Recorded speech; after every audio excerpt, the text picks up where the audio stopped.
At ang kasunod pa po ay casting out demons. Ito na po yung isa sa mga matinding hamon. Ano po?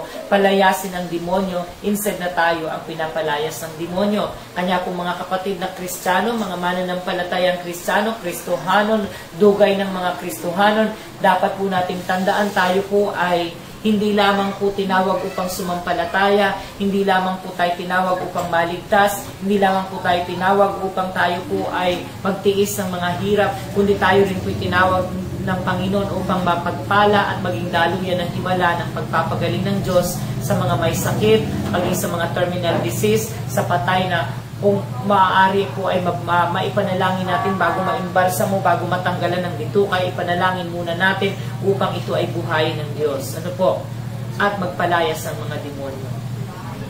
Ang pangalawa po sa detalye ng pagtatrabaho para sa Diyos or working with God kasama ng Panginoon ay the urgency of time. Yung pagmamadali po ng panahon. Kung nakikita po natin na ang mundo ay nababalot ng karamdaman, ng suliranin, at ng mga kaguluhan, ay ibig sabihin po urgent yung pangangailangan. Madalian ang pangangailangan na maipangaral ang Ebanghelyo at makilala si Jesus sa lahat ng dako, sa lahat ng kaparaanan ng buhay. Ano po? At ang sa huli po ay the urgency of time. Sabi po ng Panginoong Jesus in John chapter 9 verse 4 again, sabi niya, we must work the works of Him who sent me while it is day. Night comes when no one can work. Nauubos na raw po ang panahon. Dumidilim na at pagganap na ang kadiliman na naghahari, wala na raw pong makakapagtrabaho para sa Panginoon dahil wala na roon ang mga mananampalataya.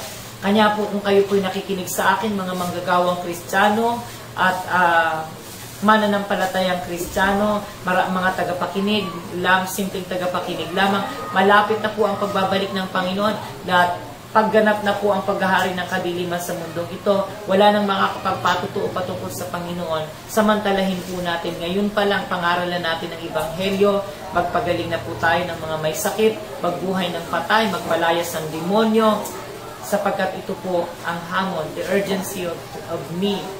Kailangan makilala nila si Jesus na ang Diyos po natin ay buhay at makapangyarihan. Bago po ako magtapos, magbibigay po ako ng ilang mga suggestions para po tayo mas higit pang maging epektibo sa pagtatrabaho para sa Diyos. Una po, worship God without any reservations sa Matthew chapter 22 verse 37. Sambahin po natin ang Diyos ng walang reservations. Isang uri ng pagsamba na maski na anong hingi ng Diyos, give it all to God. Whatever He requires, dapat yun po ang gusto natin gawin. At gawin natin ang buong puso.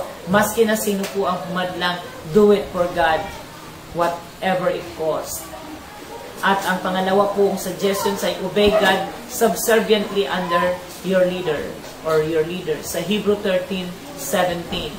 Ano po, sabi po ng banal na kasulatan doon ay, obey your leaders and submit to them, for they are keeping watch over your souls.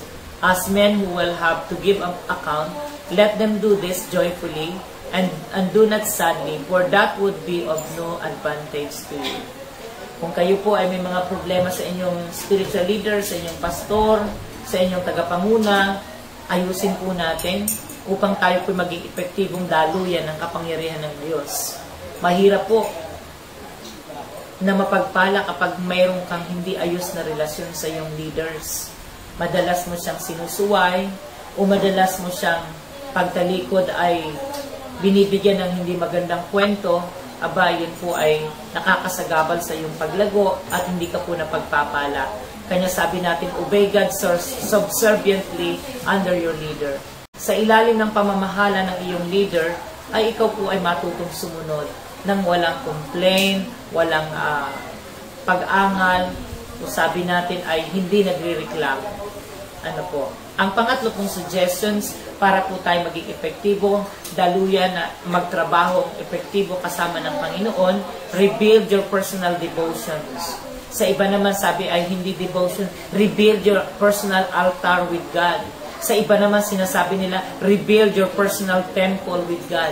Sa Mark 1 verse 35. Marcos 1:35, Sabi doon, madaling araw pa, katulad ni Jesus, tularan natin si Jesus, madaling araw pa ay bumabangon na, gumigising at nananalangin sa isang tahimik na lugar.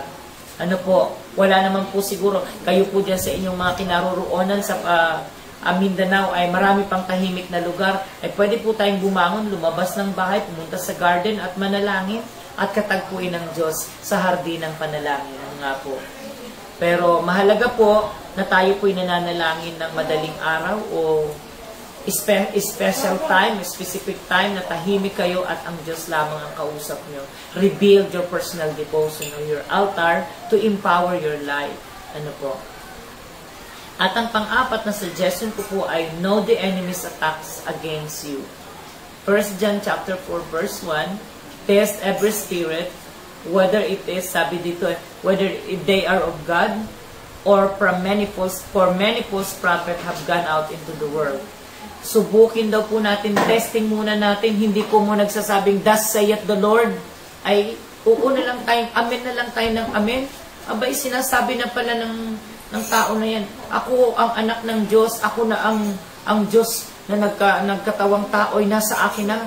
Aba ay lahat naman po tayo sinasapian ng Panginoong Jesus, lahat naman po tayo tumanggap sa Panginoong Jesus, ay may Jesus sa puso.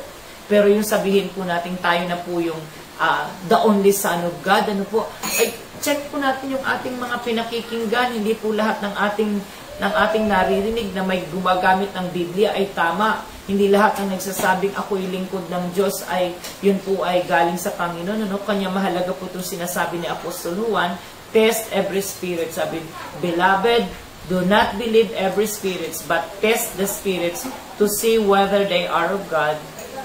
Ano po? Or not. At sa 2 Corinthians chapter 30 naman po, verse 5, examine yourself to see whether you are holding on to your faith. Aba, test yourselves.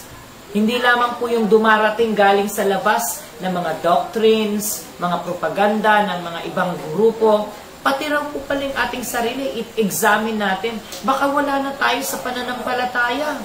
Baka hindi na po tayo nag-hold on to the sound doctrines. Test yourselves. Tingnan mo yung mga tinatrabaho mo araw-araw. Yan ba ay nakakalulhati pa sa Panginoon? Ano po?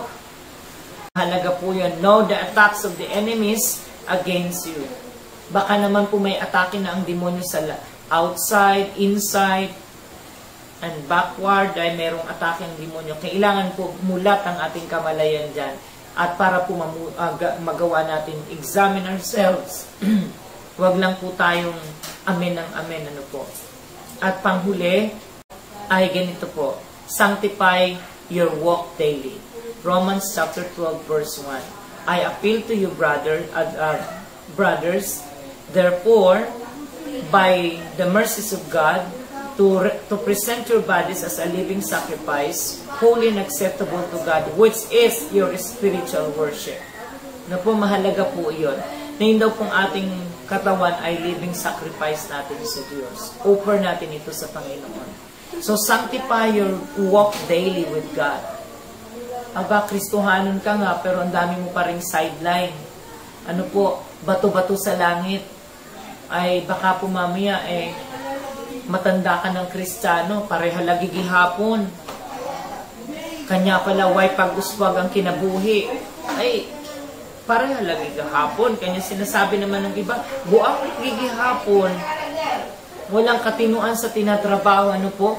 Mahalaga po ay sa ating buhay Kristiyano tayo po ay nakakagawa ng gawain na nakakalugod sa Panginoon. So check, examine your activities whether they are godly or not godly. Ano po? Sa 1 Thessalonians chapter 5 verse 22 and 23, sa akin pong pagtatapos, sabi po, abstain from all appearance of evil, and the very God of peace sanctify you wholly, and I pray God your whole spirit, soul and body may be preserved blameless to the coming of our Lord Jesus Christ. Ano po? Mahalaga po na napipreserve yung ating buhay spiritual, yung ating physical body. Sabi po roon, spirit, soul, and body may be preserved blameless to the coming of our Lord Jesus Christ. So, magandang hapon po sa inyong lahat. Ito po ay hamon sa atin na kung tayo po'y nagtatrabaho para sa Panginoon, ay tayo po'y talagang magtrabaho ng buong puso. Ayan na po, pag atin pong sinamari yung atin pong suggestion, ito po'y binubuo sa isang salita na works. Ano po? Ulitin ko lang po, works, worship God without any reservations. Letter O, obey God subserviently under your leader. Letter R, rebuild your personal devotion. And letter K, know the enemy's attacks against you. And letter S, sanctify your walk daily. So, yun po, tunay na trabaho ang gawin natin para sa Panginoon. At naniniwala po ako, kayo po ay pagpapalain ng Diyos. Tayo po ay manalangin. Amang Diyos, basbasan mo po ang bawat tagapakinig namin ngayong hapon. Yung pong mga may sakit ay pagalingin. Yung pong mga may problema sa kanilang hanap buhay ay iyo pong tulungang makaranas ng biyaya at ng himala na umunlad ng kanilang kabuhayan. At yun pong mga may problema sa trabaho, maging maayos po yung kanilang relasyon sa kanilang mga superior at sa kanilang mga subordinates. At yung pong mga magbubukid na nakikinig, pagpalain niyo po yung kanilang mga bukirin ngayong hapon, maging yung mga mangingisda, anuman ang kanilang trabaho, Panginoon, yun man, Panginoon, mga mag-aaral, mga estudyante, pagpalain niyo po sa kanilang mga pag-aaral. At Panginoon, yung mga ina ng tahanan na nakikinig, pagpalain mo rin po ang kanilang mga buhay. At yun naman po mga manggagawang Kristiyano, increase mo po yung anointing sa kanilang buhay. Dugangi ang power sa kanilang paglilingkod sa iyo, Panginoon, sa ilang pangalagad sa iyo, Panginoon. Salamat po ngayong hapon, pagpalain mo po, maging mga simbahang kanilang pinangungunahan. At dalangin namin, basbasan mo ang bawat pamilya na nakinig ng iyong mga salita sa hapon ito. Salamat po, pinupuri ka namin at dinadakila sa tanging pangalan ni Jesus. Amen. Minsan ay sinasabi namin kung kayo po'y napagpala sa programang ito, kayo po ay aming inaanyayahang magpadala ng email sa filomeno@yahoo.com at gayon din po, pwede nyo po kaming i-text sa 0918-990-4527 at kung kayo po ay wala pang iglesyang dinadaluhan, nais po namin kayo ay dumalo sa iglesyang pinangungunahan ni Pastor Pareha dyan po sa Santa Josepa at amin din pong sinasabi na pwede nyo po siyang i-text sa 0907-6694-504 para po sa karagdagang kaalaman at paglago sa inyong pananampalataya. Inuulit ko po si Pastor Paulo Pareha sa 0907-6694-504. I-text nyo po o tawagan upang maragdagan pa po ang inyong kaalaman sa pagkakilala at paglilingkod sa ating Panginoong Hesus. Magandang hapon po sa inyong lahat.